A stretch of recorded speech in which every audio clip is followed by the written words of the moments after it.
দুবাইয়ের জেবেল আলী এলাকার একটি কনস্ট্রাকশন সাইটে ধুলো আর বালুর ঝাপটা সামলাতে সামলাতে রবিন ঘাম মুছল।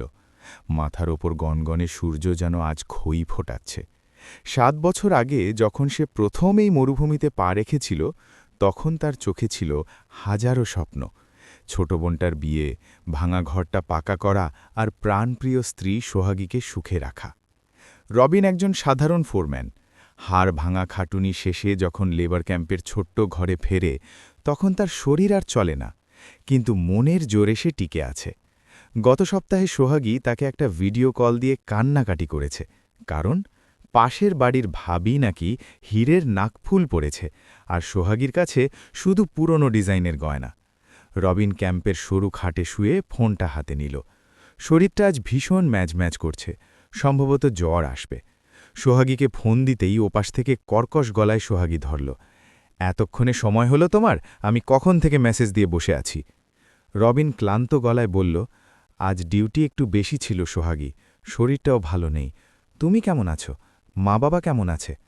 সোহাগী ওপাশ থেকে তাচ্ছিল্যের সুরে বলল, রাখো তোমার মা বাবার গল্প, ওনারা তো তোমার পাঠানো টাকায় রাজার হালে আছেন।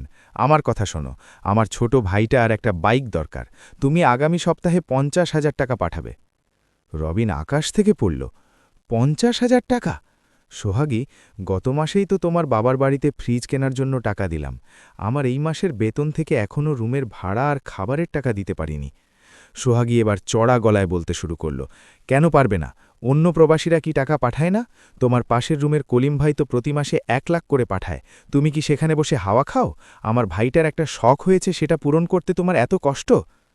রবিন শান্তভাবে বোঝানোর চেষ্টা করল, সোহাগী, আমি এখানে গাধার মতো খাটি, ওভারটাইম করে শরীর শেষ করে দিচ্ছি, আমারও তো একটা সীমা আছে।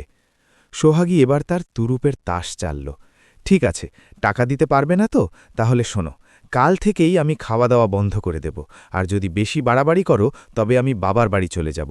তোমার মা বাবার সেবা করার জন্য আমাকে এ বাড়িতে আনোনি, আমি এখানে চাকরানি হতে আসিনি। রবিন স্তব্ধ হয়ে গেল। সোহাগী জানে রবিন তাকে কতটা ভালোবাসে, আর এই ভালোবাসাই এখন রবিনের সবচেয়ে বড় দুর্বলতা। সোহাগী ফোনটা কেটে দিল। রবিন বারবার কল দিলেও সে ধরল না। রবিন জানে দেশে তার বৃদ্ধ মা বাবা সোহাগীর ভয়ে ততস্থ থাকেন। সোহাগী এখন সারাদিন ঘরের দরজা বন্ধ করে ফোনে পড়ে থাকে। শাশুড়ি রান্না করলে ১০টা দোষ ধরে। রবিনকে এসব কথা মা বাবা বলতে চান না, পাছে ছেলের মন খারাপ হয়। কিন্তু ছোট ভাই রাসেলের কাছ থেকে রবিন সব জানতে পারে। রাসেল একদিন ফোন করে বলেছিল, ভাইয়া, ভাবি এখন সারাদিন অনলাইনে কার সাথে যেন কথা বলে। মা কিছু বলতে গেলে ভাবি বলে, টাকা কি তোমার ছেলে দেয় নাকি আমি কামাই করি? তুমি ভাইয়া ভাবিকে একটু বোঝাও। রবিন তখন বুঝে উঠতে পারেনি কি করবে। সোহাগীকে শাসন করতে গেলে সে আত্মহত্যার হুমকি দেয়, আবার আদর করে বোঝালে সে মাথায় চড়ে বসে।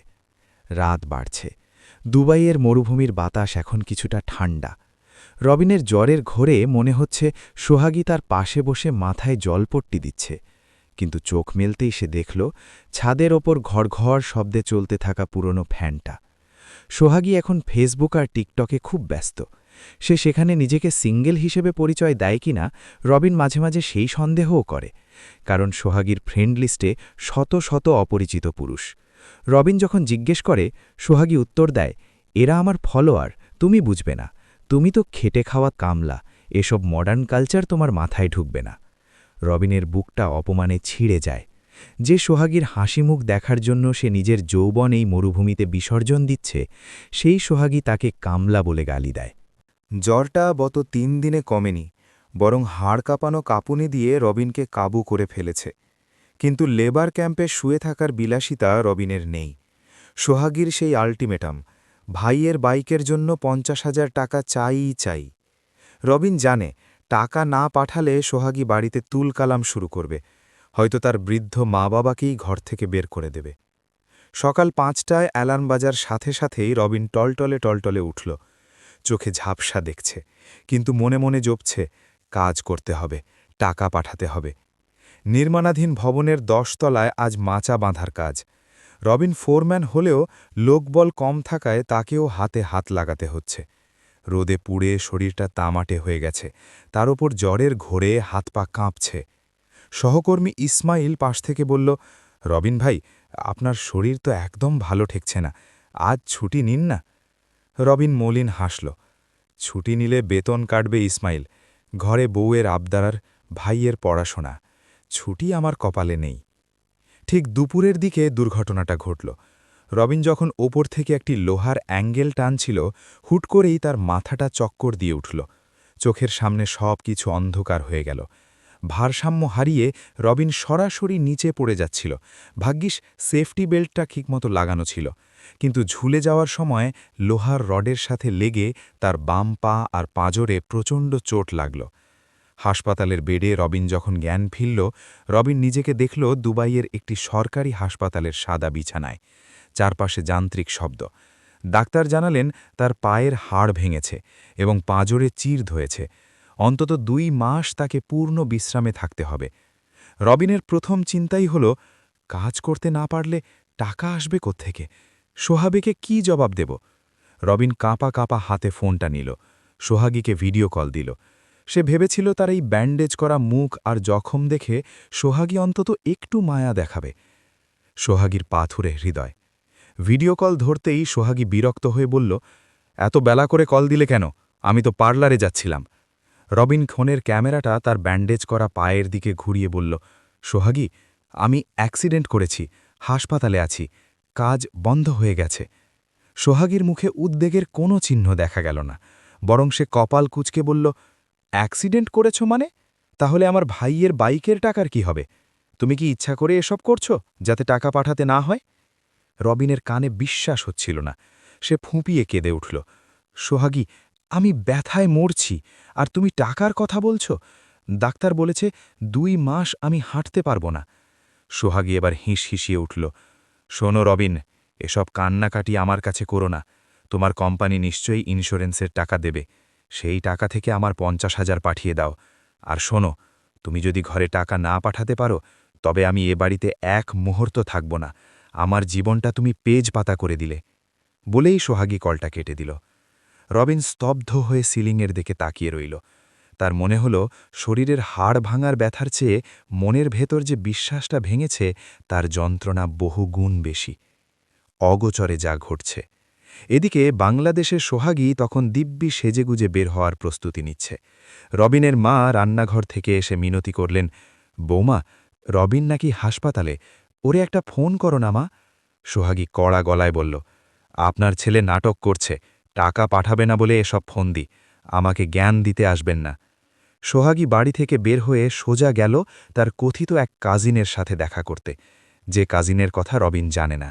সোহাগী এখন রবিনের পাঠানো টাকায় শুধু শৌখিনতা করে না, সে গোপনে অন্য একজনকে দামি উপহার দেয়।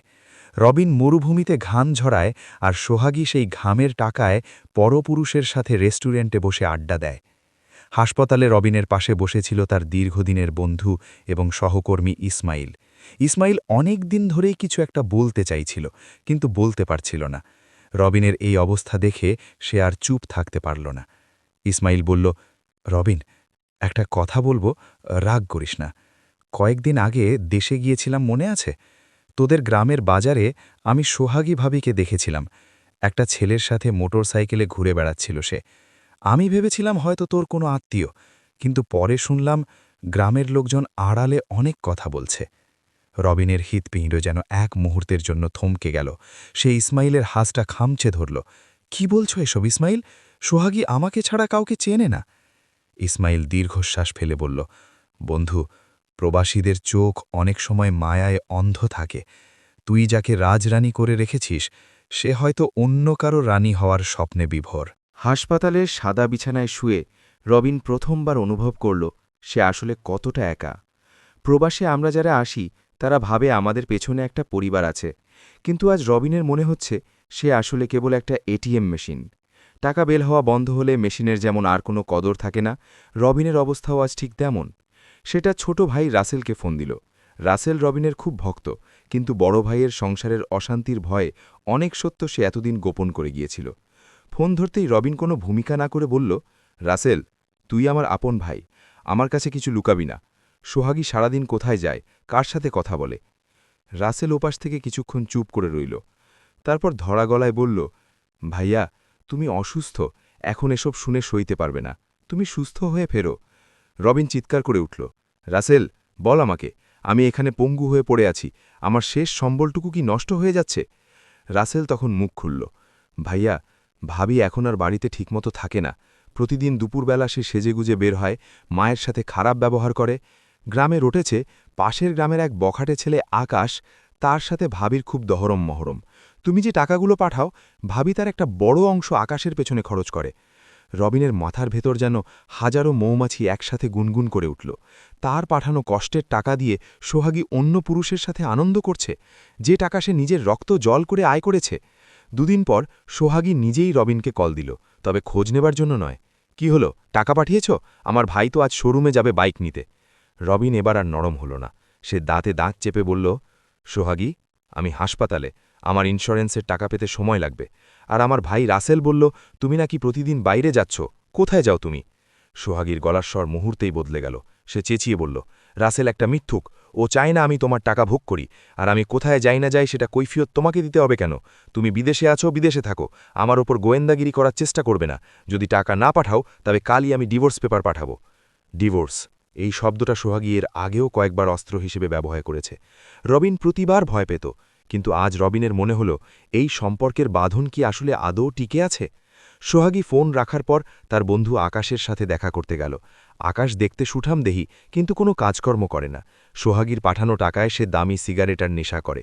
সোহাগী আকাশকে বলল, জানো আকাশ, রবিন এবার টাকা পাঠাতে ঝামেলা করছে, পায়ে চোট পেয়েছে নাকি। এখন যদি ও দেশে ফিরে আসে তবে তো আমাদের সব মজা শেষ হয়ে যাবে। আকাশ ধোঁয়া ছেড়ে বলল, তাহলে এক কাজ করো, ওর মা বাবাকে বাড়ি থেকে তাড়ানোর ব্যবস্থা করো। বাড়িটা তো ওর নামেই, কিন্তু দখল তো তোমার হাতে।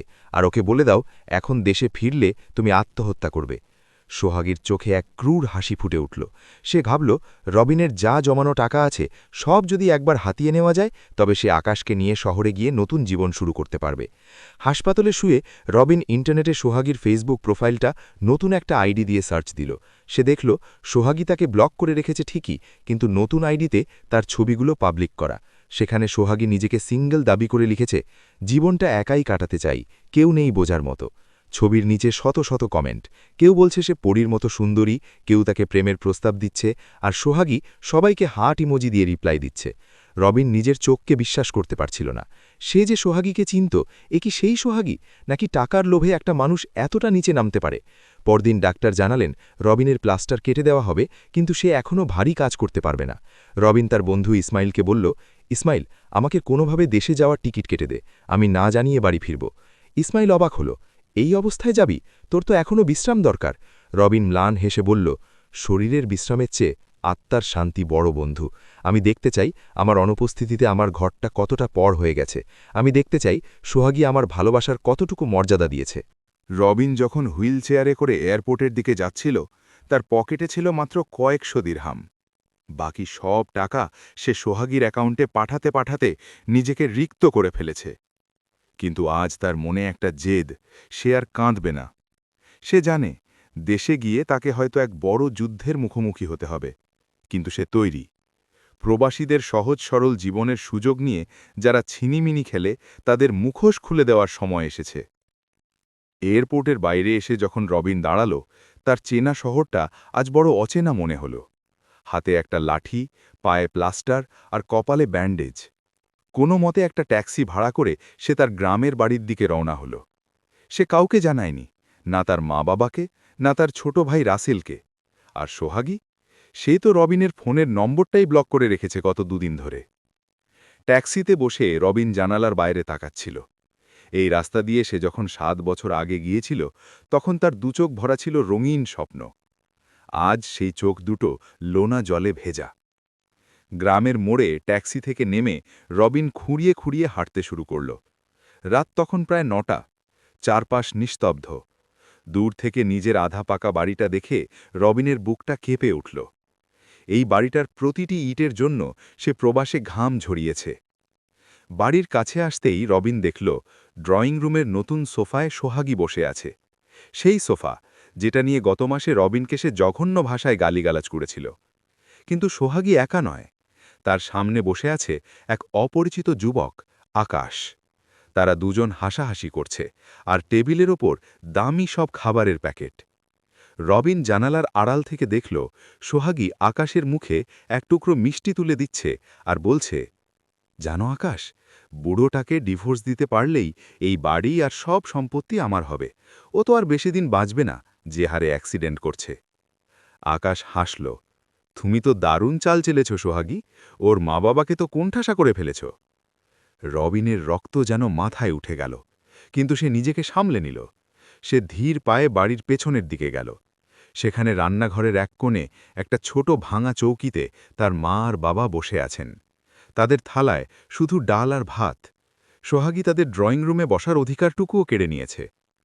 রবিনের মা ফিসফিস করে বলছেন, ওগো, রবিনরে কি একবার জানানো যায় না? বউটা তো আমাদের মানুষই মনে করে না। আজ তো আমার ওষুধটাও কিনে দিল না। রবিনের বাবা দীর্ঘশ্বাস ফেলে বললেন, ছেলেটা বিদেশে কষ্ট করছে আমাদের জন্য। ওকে জানিয়ে আর দুশ্চিন্তায় ফেলে লাভ নেই। আল্লাহ যা করেন কপালে। রবিন আর নিজেকে ধরে রাখতে পারল না। সে দরজায় ধাক্কা দিয়ে ভেতরে ঢুকল। মা! মুখোমুখি রবিন আর সোহাদি। বৃদ্ধ মা বাবা নিজের ছেলেকে এই অবস্থায় দেখে আঁতকে উঠলেন। রবিন মায়ের পায়ে জড়িয়ে ধরে ডুকরে কেলে উঠল, কিন্তু মুহূর্তেই সে সোজা হয়ে দাঁড়াল। লাঠিতে ভর দিয়ে সে ড্রয়িং রুমের দিকে এগোল। পর্দা সরিয়ে যখন রবিন ভেতরে ঢুকল, সোহাগী আর আকাশ তখন চমকে উঠল। সোহাগীর হাতের মিষ্টির থালাটা মেঝেতে পড়ে ভেঙে গেল। সে ভাবতেই পারেনি রবিন এই অবস্থায় দেশে ফিরে আসবে।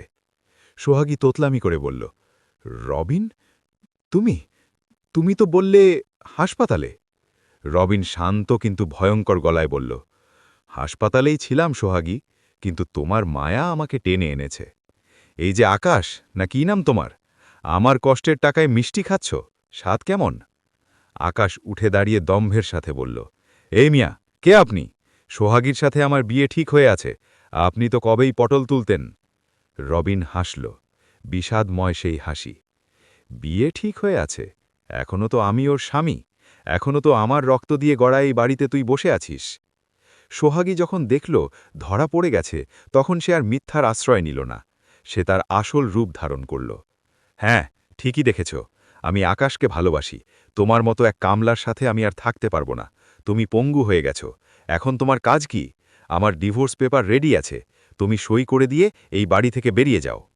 রবিন তার পক্ষাঘাতগ্রস্ত পা নিয়ে সোহাগীর দিকে এক পা এগোল। এই বাড়ি আমার মা বাবার, এই বাড়ি আমার ঘামের। তুমি বেরিয়ে যাবে সোহাগী, আজই, এক্ষুনি। সোহাগী চিৎকার করে উঠল, খবরদার, এই বাড়ি এখন আমার নামে করা। তুমি যে পাওয়ার অফ অ্যাটর্নি পাঠিয়েছিলে গত বছর, সেটা দিয়ে আমি সব লিখে নিয়েছি।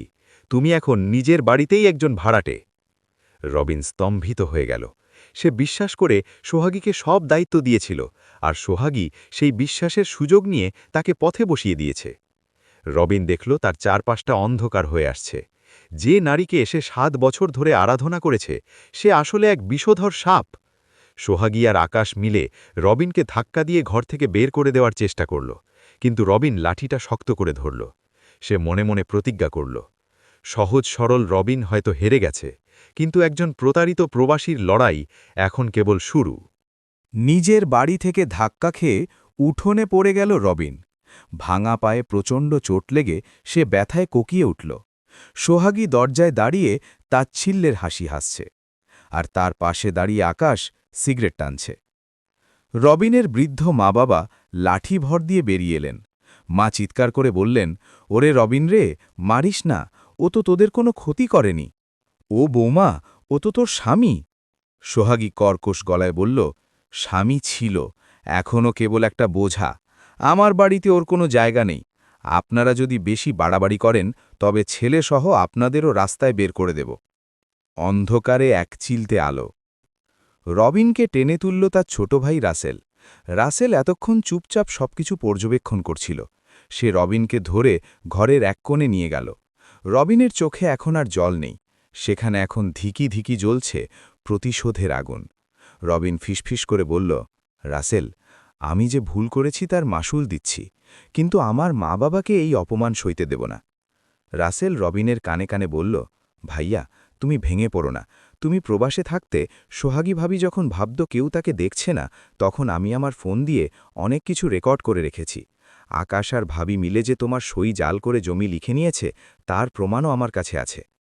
রবিনের চোখে আশার আলো ঝিলিক দিয়ে উঠল। পরদিন সকালে গ্রামে হুলস্থুল পড়ে গেল। রবিন পঙ্গু শরীর নিয়ে গ্রামের মাতব্বর এবং গণ্যমান্য ব্যক্তিদের ডাকল। সোহাগী ভেবেছিল রবিন লজ্জা পেয়ে গ্রাম ছেড়ে পালাবে, কিন্তু রবিন রুখে দাঁড়িয়েছে দেখে সে কিছুটা ঘাবড়ে গেল। গ্রামের বটতলায় সালিশ বসল। সোহাগী সেখানে এসে বুক ফুলিয়ে বলল, চাচারা, রবিন বিদেশে গিয়ে মদ্যপান আর জুয়া খেলে সব টাকা উড়িয়েছে। আমাকে মারধর করত ফোনে। আমি নিরুপায় হয়ে নিজের নিরাপত্তার জন্য জমি নিজের নামে করেছি। আর এই আকাশ আমার ভাই লাগে, ও আমাকে বিপদে সাহায্য করছে। আকাশ মাথা নিচু করে সাধু সাজার ভান করল। গ্রামের মুরব্বীরা সোহাগীর সুন্দর চেহারার মায়ায় পড়ে তাকেই বিশ্বাস করতে শুরু করলেন। একজন মুরব্বী বললেন, রবিন, বউটা তো ঠিকই বলছে, তুই বিদেশে গিয়ে বকে গেছিস শুনলাম। রবিন তখন খুঁড়িয়ে খুঁড়িয়ে মাঝখানে দাঁড়াল। সে পকেট থেকে একটি পেনড্রাইভ বের করল। রাসেল একটা ল্যাপটপ নিয়ে আগে থেকেই তৈরি ছিল। রবিন শান্ত গলায় বলল, মুরব্বীরা, আমি কামলা খাটতে পারি, কিন্তু বেঈমান নই।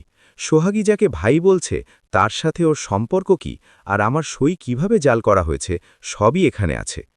ভিডিওটা প্লে হতেই সালিশের সবাই স্তব্ধ হয়ে গেল। সেখানে দেখা যাচ্ছে সোহাগী আর আকাশ বসে হাসাহাসি করছে কিভাবে রবিনকে বিষ খাইয়ে মেরে ফেলা যায় অথবা জেলে পাঠানো যায়। শুধু তাই নয়, সোহাগী নিজের মুখে স্বীকার করছে যে সে রবিনের সই নকল করে উকিলকে ঘুষ দিয়ে দলিল নিজের নামে করেছে। সোহাগীর মুখ ফ্যাকাশে হয়ে গেল। সে আকাশকে জড়িয়ে ধরে কাঁদতে চাইল, কিন্তু আকাশ ততক্ষণে বেগতিক দেখে পালানোর পথ খুঁজছে। গ্রামের জোয়ান ছেলেরা আকাশকে ধরে ফেলল। উত্তম মধ্যম দিয়ে তাকে পুলিশের হাতে তুলে দেওয়ার ব্যবস্থা করা হলো। সোহাগী এবার রবিনের পায়ে লুটিয়ে পড়ল। রবিন, আমাকে মাফ করে দাও, আমি শয়তানের পাল্লায় পড়ে এসব করেছি। আমি তোমার সেবা করব, আমি আর টাকা চাইব না। রবিন সোহাগীর হাতটা ঝাপটা দিয়ে সরিয়ে দিল। তার চোখে এখন কেবল ঘৃণা। রবিন বলল, যে নারী নিজের স্বামীর অসুস্থতায় টাকার হিসাব করে, যে নারী শাশুড়িকে ডাল ভাত খাইয়ে নিজে বিরিয়ানি খায়, তার কোনো মাফ নেই। সোহাগী, তুমি আমার ভালোবাসার যোগ্য নও, তুমি কেবল আমার দয়ার পাত্রী। সোহাগীর ঠাঁই এখন হাজতে। জালিয়াতি আর প্রতারণার অভিযোগে পুলিশ তাকে নিয়ে গেছে। কিন্তু রবিন এতে আনন্দিত হতে পারল না। 7 বছর যে নারীকে মনের মন্দিরে দেবী করে রেখেছিল, তাকে পুলিশের ভ্যানে করে যেতে দেখে রবিনের বুকটা কষ্টে ফেটে যাচ্ছিল। তবুও সে জানত এই মোহ থেকে বের হওয়া জরুরি। সোহাগী চলে যাওয়ার পর রবিনের বাড়িটা যেন আবার প্রাণ ভিড়ে পেল। তবে রবিনের শারীরিক অবস্থা ভালো নয়। প্লাস্টার খোলা হলেও সে আগের মতো শক্ত হতে পারছে না। তার মা সারাক্ষণ ছেলের শিউরে বসে থাকেন। একদিন মা বললেন, বাবা রবিন, তুই তো আমাদের জন্য অনেক করলি, এবার নিজের শরীরটার দিকে একটু তাকা। রবিন মায়ের হাত ধরে বলল, মা, এই 7 বছরে আমি শুধু টাকার পেছনে ছুটেছি, তোমাদের মায়াটা দেখতে পাইনি। এখন মনে হচ্ছে সোহাগীর অত্যাচার আসলে একটু শিক্ষা ছিল। রবিনের চিকিৎসার জন্য শহরে যাওয়া প্রয়োজন। রাসেল তাকে নিয়ে শহরের বড় হাসপাতালে গেল। সেখানে রবিনের ফিজিওথেরাপি করার জন্য একজন নার্স নিয়োগ দেওয়া হল। নাম তার মিতু। মিতু শান্ত স্বভাবের মেয়ে, অল্প বয়সেই বিধবা হয়েছে। সে খুব যত্ন করে রবিনের ভাঙা পায়ের ব্যায়াম করায়। মিতু রবিনের প্রবাস জীবনের গল্প শুনে অবাক হয়।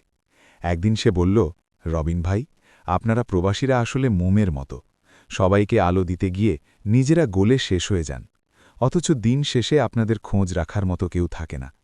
মিতুর এই কথায় রবিন এক অদ্ভুত শান্তি খুঁজে পেল। সোহাগী তাকে কামলা বলে গালি দিত, আর এই মেয়েটি তার শ্রমের মর্যাদা দিচ্ছে। এদিকে সোহাগী হাজতে বসে থাকলেও শান্ত ছিল না। সে জানত রবিনের মন নরম। সে তার বাবার মাধ্যমে রবিনের কাছে ক্ষমা চেয়ে চিঠি পাঠাল। চিঠিতে সে লিখল যে সে অন্তঃস্থতা এবং এই সন্তান রবিনের। খবরটা শুনে রবিন আকাশ থেকে পড়ল। গত 1 বছর সে দেশে আসেনি। সোহাগী অন্তঃস্থতা হয় কি করে? রবিন বুঝতে পারল সোহাগী এবার এক জঘন্যতম মিথ্যাকে ঢাল হিসাবে ব্যবহার করছে। সে গ্রামের মাতব্বরদের ডেকে আবার প্রমাণ করল যে সোহাগীর সাথে তার গত 1 বছর কোনো শারীরিক সম্পর্ক ছিল না। সোহাগীর এই মিথ্যাচার রবিনের মনের শেষ অবশিষ্ট মায়াটুকুও মুছে দিল। সে সিদ্ধান্ত নিল এই সম্পর্কের বিষ দাঁত এখনই উপড়ে ফেলতে হবে। রবিন উকিল ডেকে সোহাগীকে ডিভোর্স পেপার পাঠিয়ে দিল। জেলখানায় বসেই সোহাগী সেই পেপারে সই করতে বাধ্য হল, কারণ সে জানত জালিয়াতির মামলায় তার দীর্ঘমেয়াদী জেল হতে পারে। রবিন দয়া করে জালিয়াতির মামলাটা তুলে নিল এই শর্তে যে সোহাগী আর কোনো দিন তার বা তার মা বাবার ছায়া মাড়াবে না। সোহাগী মুক্ত হয়ে আকাশকে খুঁজতে গেল, কিন্তু আকাশ ততক্ষণে অন্য এক ধনাঢ্য মহিলার সাথে পালিয়ে গেছে। সোহাগী বুঝতে পারল সে আসলে কুল হারানো এক নৌকা, যার কোনো ঠিকানা নেই। বাড়িতে ফিরে রবিন নিজেকে বদলে ফেলল। সে আর আগের সেই আবেগপ্রবণ রবিন নেই। মিতু যখন তাকে ব্যায়াম করাতে আসে, তখন রবিন তার জীবনের নতুন লক্ষ্য খুঁজে পায়। রবিন ঠিক করে সে আর বিদেশে যাবে না। প্রবাসে জমানো শেষ কিছু টাকা দিয়ে সে গ্রামেই একটা বড় মৎস্য খামার করবে। সে মিতুকে বলল, মিতু, আমি কি আবার নতুন করে বাঁচতে পারব? মিতু হাসল। বাঁচা তো আপনার অধিকার রবিন ভাই, আপনি শুধু মায়াটা ভুল মানুষের ওপর করেছিলেন। রবিনের মৎস্য খামারটি এখন গ্রামের মানুষের আলোচনার কেন্দ্রবিন্দু। প্রবাসের কষ্টার্জিত শেষ সম্বলটুকু বাজি রেখে সে এই প্রজেক্ট শুরু করেছিল। মিতুর সেবা আর যত্নে রবিন এখন লাঠি ছাড়াই হাঁটতে পারে। গ্রামের বেকার যুবকদের কর্মসংস্থান হয়েছে তার খামারে। রবিন ভেবেছিল অশান্তি বোধহয় চিরতরে বিদায় নিয়েছে, কিন্তু সে জানত না প্রতিহিংসার আগুন নেভানো এত সহজ নয়। সেদিন ছিল অমাবস্যার রাত। খামারের গোডাউনে শীতের জন্য মাছের খাবার আর কিছু দামি জাল মজুত করা ছিল। রাত আনুমানিক 2টা। রবিন গভীর ঘুমে আচ্ছন্ন। এমন সময় ছোট ভাই রাসেলের চিৎকার শুনে তার ঘুম ভাঙল। ভাইয়া, সর্বনাশ হয়ে গেছে, খামারে আগুন লেগেছে। রবিন ল্যাংচাতে ল্যাংচাতে দৌড়ে বাইরে এলো। দেখল আকাশের দিকে লেলিহান শিখা উঠছে। গ্রামের মানুষ বালতি বালতি জল নিয়ে ছুটছে, কিন্তু বাতাসের তীব্রতায় আগুন নিয়ন্ত্রণে আনা অসম্ভব হয়ে পড়েছে। রবিনের চোখের সামনে তার তিল তিল করে গড়া স্বপ্ন পুড়ে ছাই হয়ে যাচ্ছে। আগুনের সেই লেলিহান শিখার আড়ালে রবিন একটি ছায়ামূর্তিকে দ্রুত পালিয়ে যেতে দেখল। মূর্তিটি দেখতে চেনা মনে হলেও আগুনের ধোঁয়ায় রবিন নিশ্চিত হতে পারল না। ভোরে যখন আগুন নিভল, তখন গোডাউনের আর কিছুই অবশিষ্ট নেই। প্রায় 10 লক্ষ টাকার ক্ষতি। রবিন পাথরের মতো ধ্বংসস্তূপের ওপর বসে রইল।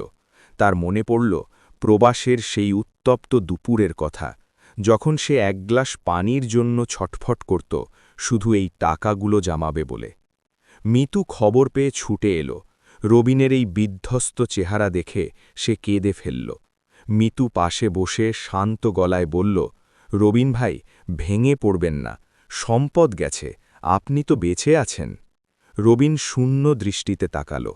মিতু, এটা দুর্ঘটনা নয়, কেউ ইচ্ছা করে আগুন দিয়েছে। সোহাগী কি তবে ফিরে এসেছে? রাসেল পরদিন গ্রাম থেকে খবর নিয়ে এলো। সোহাগী নাকি জেল থেকে ছাড়া পাওয়ার পর পাশের গ্রামের এক প্রভাবশালী মাস্তান জহিরের আশ্রয়ে আছে। জহির ছোটখাটো রাজনৈতিক নেতা এবং এলাকায় দাপট দেখিয়ে বেড়ায়। সোহাগী জহিরকে বুঝিয়েছে যে রবিন তাকে অন্যায়ভাবে জেল খাটিয়েছে এবং তার সম্পত্তি দখল করেছে। রবিন বুঝতে পারল সোহাগী তাকে ধ্বংস না করা পর্যন্ত থামবে না। সে জহিরের ভয়ে গুটিয়ে না গিয়ে বরং থানায় অভিযোগ করার সিদ্ধান্ত নিল। কিন্তু পুলিশ জহিরের নাম শুনে কিছুটা পিছু হটে গেল। সেই বিকেলে মিতু রবিনকে একা পেয়ে বলল, রবিন ভাই, আপনাকে একটা সত্য বলা হয়নি। জহির লোকটা আমার পূর্ব পরিচিত। আসলে আমার স্বামী মারা যাওয়ার পর জহির আমাকেও অনেক জ্বালাতন করেছিল। ওর ভয়েই আমি এই গ্রামে কাজ নিয়েছিলাম। ও একটা পিশাচ। সোহাগী ওর সাথে হাত মেলানো মানে আপনার জীবনের ঝুঁকি বেড়ে যাওয়া। রবিন অবাক হয়ে মিতুর দিকে তাকাল। সে অনুভব করল মিতু আর সে দুজনেই একই রকম ঝড়ের শিকার। রবিন মিতুর হাত ধরে বলল, মিতু, আমি প্রবাসে 7 বছর একা লড়েছি, এখন আর ভয় পাই না। সোহাগী আমার মায়া চেনে, কিন্তু আমার জেদ চেনে না। পরদিন সকালে রবিনের বাড়ির সামনে একটি দামি গাড়ি এসে থামল। জহির আর সোহাগী গাড়ি থেকে নামল। সোহাগীর পরনে দামি শাড়ি, চোখে চশমা। সে অবজ্ঞার হাসিতে রবিনের দিকে তাকিয়ে বলল, কি রবিন, আগুনের তেজ কেমন দেখলে? এটা তো মাত্র শুরু। আমার ভাগের টাকা আর জমি বুঝিয়ে না দিলে তোমার এই নতুন জীবন শ্মশান বানিয়ে দেব। জহির এগিয়ে এসে রবিনের কলার ধরল। কি হে কামলা, অনেক টাকা করেছ শুনলাম, এবার কিছু টাকা আমাদেরও দাও, না হলে তোমার পাটা এবার সত্যি সত্যি পঙ্গু করে দেব। রবিন ভয় পেল না। সে জহিরের হাত ঝটকা দিয়ে সরিয়ে দিয়ে বলল, শোনো জহির সাহেব, আমি প্রবাসে বালি খুঁড়ে সোনা বের করা মানুষ, মাস্তানি আমি পরোয়া করি না। আর সোহাগী, তোমাকে তো আমি মুক্তি দিয়েছি, তবুও কেন বিষ ছড়াচ্ছ? সোহাগী গর্জে উঠল, মুক্তি? তুমি আমার জীবন নষ্ট করেছ, আমি তোমাকে পথে না বসিয়ে ছাড়ব না। জহির আর সোহাগীর হুমকির পর রবিন বুঝতে পেরেছিল যে শুধু গায়ের জোরে এদের সাথে জেতা যাবে না। এদের দমনের জন্য বুদ্ধি আর সাহসের মেলবন্ধন প্রয়োজন। রবিন তার প্রবাসের এক ঘনিষ্ঠ বন্ধুর সহায়তায় খামারের চারপাশে অত্যন্ত গোপনীয়ভাবে কিছু উচ্চ ক্ষমতাসম্পন্ন নাইট ভিশন সিসিটিভি ক্যামেরা স্থাপন করল, যা সরাসরি তার ফোনে রেকর্ড হয়। আগুন দেওয়ার ঘটনার ৩ দিন পর জহির আবারও তার দলবল নিয়ে রবিনের খামারে চড়াও হল। এবার তাদের উদ্দেশ্য ছিল রবিনের মাছের প্রজেক্টে বিষ ঢেলে দেওয়া। সোহাগী নিজে দাঁড়িয়ে থেকে জহিরকে উস্কানি দিচ্ছিল। সে চেয়েছিল রবিনকে ভিক্ষুক বানিয়ে রাস্তায় নামাতে, কিন্তু রবিন এবার তৈরি ছিল। সে জানত এরা আসবে। জহির যখন খামারের পুকুরে বিষের বোতল খুলতে যাবে, ঠিক তখনই রবিন তার গ্রামবাসী আর পুলিশ নিয়ে হাজির হল। রবিন তার ফোনের স্ক্রিন উঁচিয়ে ধরল, যেখানে জহির আর সোহাগীর আগের রাতের ষড়যন্ত্রের কথোপকথন এবং খামারে আগুন দেওয়ার ভিডিও ফুটেজ পরিষ্কার দেখা যাচ্ছিল। পুলিশ যখন জহিরকে হাতকড়া পড়াল, তখন জহির তার আসল চেহারা দেখাল। সে পুলিশের সামনেই সোহাগীকে চড় মেরে বসল এবং বলতে লাগল যে সোহাগী তাকে এসব করতে প্ররোচিত করেছে। জহির নিজের বাঁচার জন্য সব দোষ সোহাগীর ওপর চাপিয়ে দিল। সোহাগী মাটিতে আছড়ে পড়ে কাঁদতে শুরু করল। সে ভাবতেও পারেনি যে তার নতুন আশ্রয়ে জহির তাকে এভাবে ছুঁড়ে ফেলে দেবে। সোহাগী রবিনের দিকে তাকিয়ে বলতে লাগল, রবিন, আমি ভুল করেছি। আমি জহিরের পাল্লায় পড়ে সব হারিয়েছি। আমাকে আর একবার সুযোগ দাও। রবিন সোহাগীর কাছে গিয়ে দাঁড়াল। তার চোখে আজ আর ঘৃণা নেই, আছে শুধু করুণা। রবিন ধীর গলায় বলল, সোহাগী, মায়া এক অদ্ভুত জিনিস। ৭ বছর আমি তোমার মায়ায় অন্ধ ছিলাম, কিন্তু তুমি সেই মায়াকে বিষ বানিয়েছ। আমি তোমাকে ক্ষমা করে দিলাম, কিন্তু আমার জীবনে তোমার আর কোনো স্থান নেই। তোমার জন্য আমার শেষ উপহার আইনের সাজা। পুলিশ সোহাগী আর জহিরকে নিয়ে চলে গেল। গ্রামের মানুষ রবিনের সাহসের জয়ধ্বনি দিল। মাস ৩ পরের কথা। রবিনের মৎস্য খামার এখন আগের চেয়েও বিশাল। পুড়ে যাওয়া গোডাউন নতুন করে তৈরি হয়েছে। রবিন আর লাটরি ব্যবহার করে না। পরিশ্রম আর ব্যায়ামে সে এখন পুরোপুরি সুস্থ। তার মা আর বাবা এখন ড্রয়িং রুমে বসে টিভি দেখেন, বারান্দার বসে গল্প করেন। তাদের চোখে এখন কোনো ভয় নেই, আছে শুধু প্রশান্তি। রবিন বুঝতে পেরেছে মা বাবার এই হাসিটাই ছিল তার জীবনের সবচেয়ে বড় উপার্জন। এক বিকেলে মিতু খামারে এলো। সে এখন শুধু রবিনের নার্স নয়, সে এখন খামারের হিসাব নিকাশেও রবিনকে সাহায্য করে। রবিন খামারের পাড়ে মিতুর মুখোমুখি দাঁড়াল। রবিন বলল, মিতু, প্রবাস জীবন আমাকে অর্থ দিয়েছে, সোহাগী আমাকে অভিজ্ঞতা দিয়েছে, কিন্তু তুমি আমাকে নতুন করে বাঁচার প্রেরণা দিয়েছ। তুমি কি সারা জীবন এই প্রবাসী কামলাটার পাশে থাকবে? মিতু লাজুক হাসল, তার চোখে আনন্দশ্রু। সে উত্তর দিল, আপনি কামলা নন রবিন ভাই, আপনি একজন যোদ্ধা, আর একজন যোদ্ধার পাশে থাকতে কোনো নারীর আপত্তি থাকতে পারে না। রবিনের বিয়ে হল মিতুর সাথে, খুব ধুমধাম করে নয়, বরং কাছের মানুষদের নিয়ে এক সাদামাটা অনুষ্ঠান। প্রবাসের সেই হাড় ভাঙা খাটুনি আর সোহাগীর সেই দুঃসহ অত্যাচার আজ কেবল এক দূর অতীতের দুঃস্বপ্ন। রবিন এখন গ্রামের বেকার ছেলেদের বিদেশে না গিয়ে দেশেই কিছু করার পরামর্শ দেয়। সে নিজে এখন একজন সফল উদ্যোক্তা। মাঝে মাঝে সে বিদেশের বন্ধুদের ফোন করে বলে, বন্ধু, বিদেশ থেকে টাকা পাঠাস, কিন্তু নিজের কলিজাটা বাড়িতে ফেলে আসিস না। খোঁজ নিস তোর পাঠানো টাকায় মায়া কেনা হচ্ছে নাকি অন্য কিছু। রবিন আর মিতু খামারের দিকে হাঁটতে শুরু করল।